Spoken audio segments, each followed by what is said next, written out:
Ito nga pala, from this, charot. Huwag tayo mag-from this to this.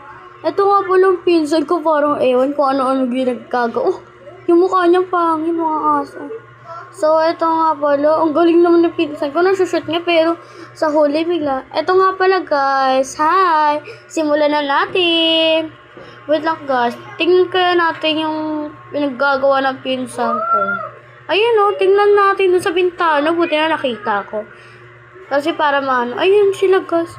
Ay, si Basti, nangangalakal. At yung isa naman, ang taray. Panay shoot lang. Pero di naman siya shoot. Ayun nga pala, guys. Na-shoot. Ayun nga pala sila, guys. Nangangalakal sila. Ewan ko kung anong pinaggagawa nitong dalawang to eh. Si Riley nga pala, and Kate, and Basti nga pala ang nasa labas. Tapos, ayun, guys. Ayun o. Tingnan mo. Gusto niya ma-shoot pero di niya ma-shoot. Ay, sorry, andyan pala siya tumingin. So, sana hindi nila tayo nakikita sa huli lang natin. Pumunta doon sa dulo, aray mo. Saan kaya yun? Ay, andun lang pala. Saan kaya ito pupunta? Shoot na shoot, di na maintindihan. Tignan mo, guys. Tignan mo, parang hindi ito matalab. What she said. Ay, charot. Ito nga pala, guys. Ayun nga pala. Hindi nila ma-shoot. Ito nga pala, lumabas na ako.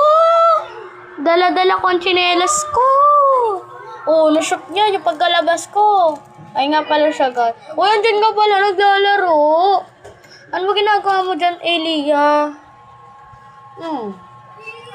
So, ako muna dyan. Videohan mo ako, ha. Tapos mo ikaw naman. Ayun nga pala. First try ko pa lang, guys. Na-shoot ko agad. Galing ko talaga. Na-shoot ko. Pero sa huli, hindi ko na-shoot. Pero sa huli, masushoot ko yan. Ayun nga pala, guys. Ang kanyang tinitik-tik na us. Di pa nga ako namalayan dyan na makakashoot ako. Hindi kasi ako marunong. Ay, sorry. Na-shoot ko ba? Na-shoot ko nga sa cellphone. Ayun nga pala, guys. Ayun, na-shoot na ako. Congratulations. Na-shoot nga pala. Ayun, guys. Tumalon pero abot ko naman talaga. Ayun, guys. Na-shoot ko nga pala. Ayun nga pala, guys. Ayun. Na-shoot. Sabi nga doon ng pinsan ko, dito lang ako pumwesto para madali ko shoot! Pero ewan ko kung ano gagawin nito. Pero patapos na rin ako.